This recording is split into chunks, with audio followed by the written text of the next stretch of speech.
Welcome back to the channel where urban living meets sustainable practices. Today's video is all about fertilizers. What is the difference between one type of fertilizer, as you can see the numbers, versus another, or if it's in liquid format?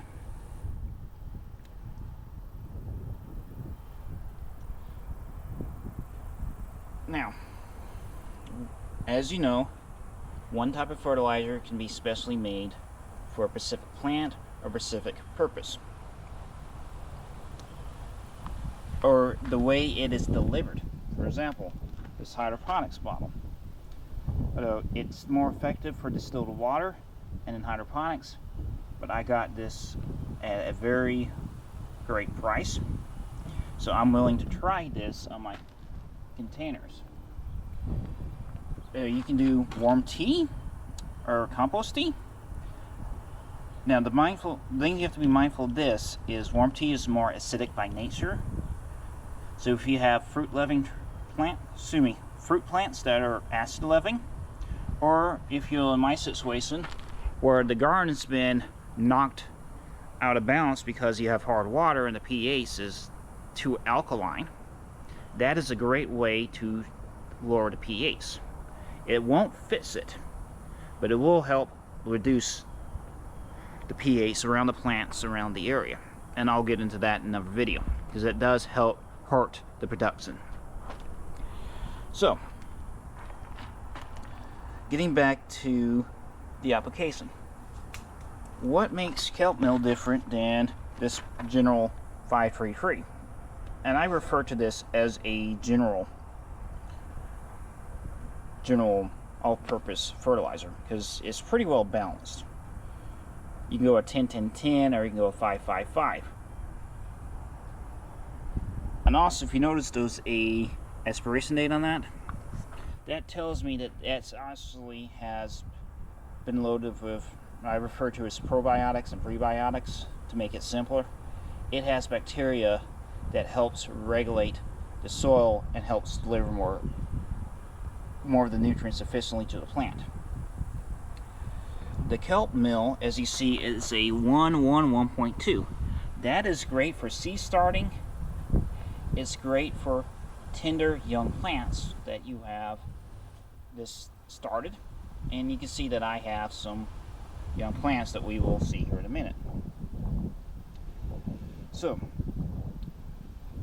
what would I do with the hydroponics? Well, the hydroponic fertilizer I can use, but it's not going to be as effective because it's made for distilled water, which means it has no ions, it has nothing in it. It's just pure water, H2O. This is hydrogen and nitrogen. So that could affect the chemistry. Versus this, which is ready to go. So what I will do here is just pour this directly on my cucumbers, followed up with this plant tone. My younger broccoli and cauliflower and lettuce seeds, or plants, excuse me, I will use this as what I refer to as a tropical treatment. I will spread this around the stems of the plant, because this is organic material. It's not going to burn the plant, it's not going to screw with it. Then I will use some rainwater to help rinse that fertilizer, the kelp meal, into the soil around the plants to help give it a temporary boost when it's ready to get put back. Now you can see right here, let's get this started. You see how the broccoli's getting a little crowded. Now, because of the soil composition that I made, I know the nutrients are going to get sucked up pretty quickly. They're not still quite ready to be plantable because of the kittens. You know how distracted the cats can be. Now, the good thing about organic material, you can just spread it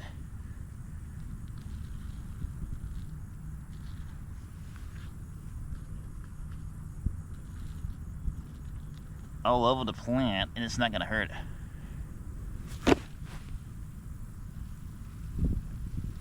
And what I like to do is just dump it right so, It's okay if you get some in the tray, the water.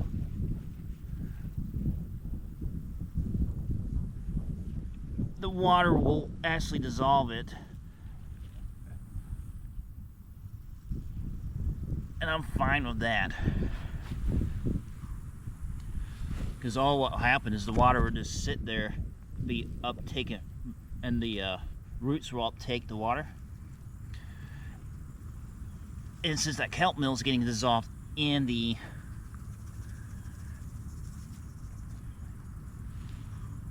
water, it just gets delivered a lot quicker.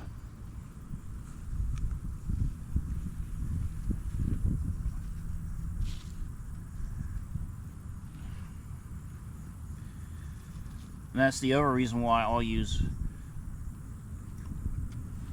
organic fertilizer, because I can apply as much as I want, as you can see right here. And it doesn't hurt the plant. That actually will act as a mulch as well.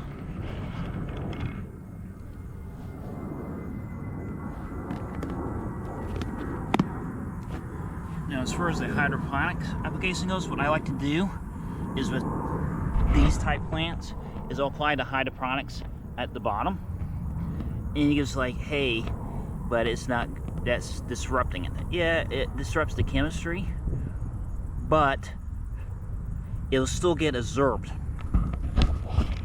So I'll be right back with that, and we'll see how that works out here in a couple days.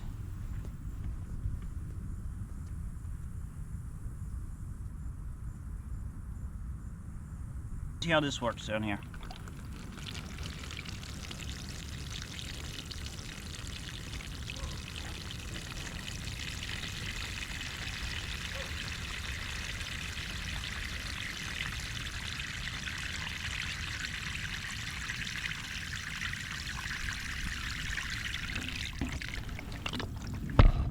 Felt bumping the camera.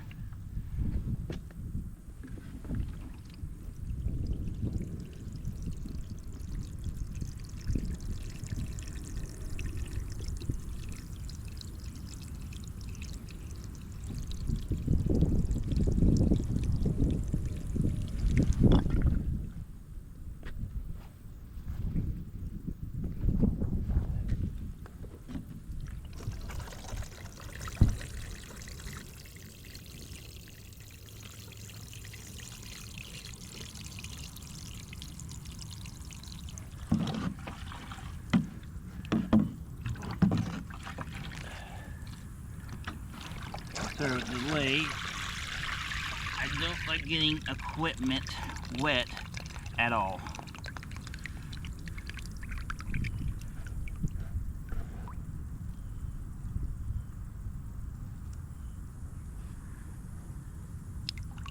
Okay.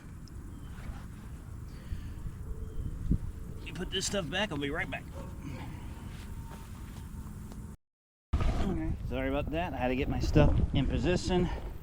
I don't really have a good system for this yet.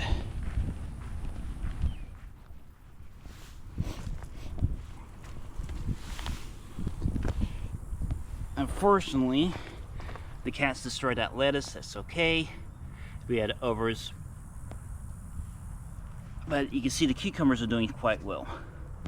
And if you notice, you got a little bit of this correlation that can point to some nutrient issues, but it's not bad. That could just be like old leaves. So as I was explaining earlier about the pH, these plants like a pH between a 6.2 to 7.4. Anything below that or above that, you're losing 30% of your crop, because the plant has to spend time to adjust the pH that it wants. And I know for a fact, because all the hard water that's been fed to this garden is very alkaline. So as a result, I have a high pH that needs to be lowered. Well, I can temporarily adjust the pH by adding worm tea. And what I do here is, let me show you here. is I just pour this whole thing right around the roots. If I have the right camera. That will help adjust the pH, even though it's just temporary. The other thing I can do is by adding fertilizer that can help bring in nutrients to the soil. And again, organic material you can apply as much as you want. It's not going to hurt.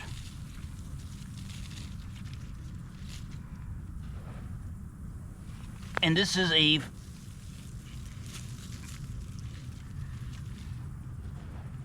(533), and I know this garden's having some trouble. Now that's one way, is where I'm doing a surface feeding with the intent of water pulling it down. The other way I could do is I could do a trench around the roots. Okay. And you see how easy this dirt, the soil's coming up on me? Again, I apologize about the grass, but there's not a lot I can do about the grass. It's a fact of nature, is I make a small trench around the plant roots. And what we call this is side dressing.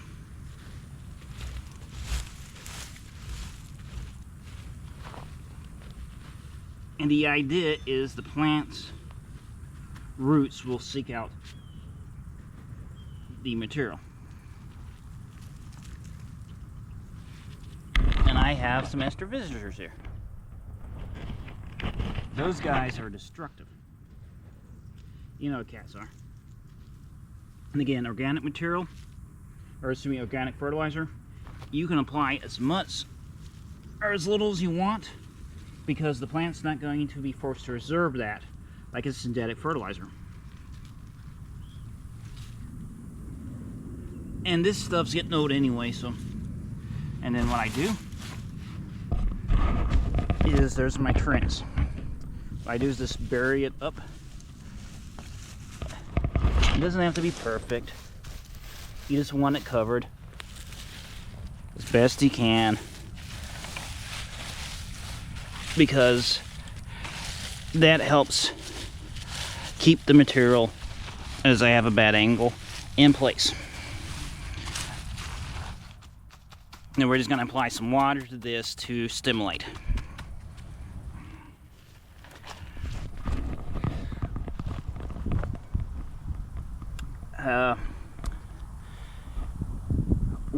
What you can also do, since you disturb the surface, is reapply another coat. And I only do this because it's organic fertilizer. Because this breaks down slowly compared to the synthetic. The synthetic fertilizer is a salt-based material. Yes. And something else I forgot about, worm castings or compost can be used as a low-grade fertilizer / mulch. So now it's getting two different sources of fertilization.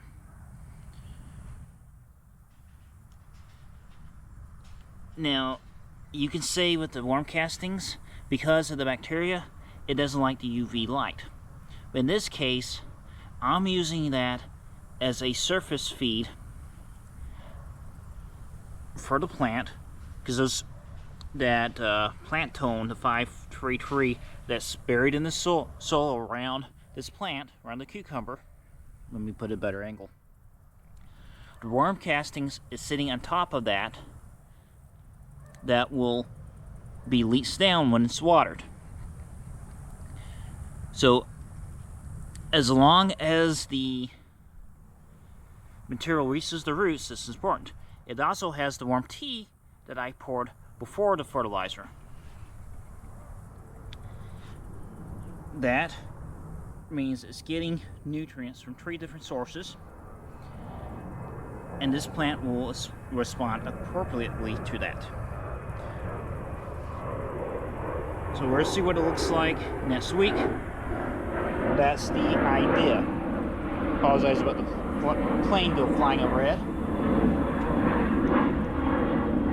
So I have to do some editing. Let's see how this looks. And I'll catch you in the next one.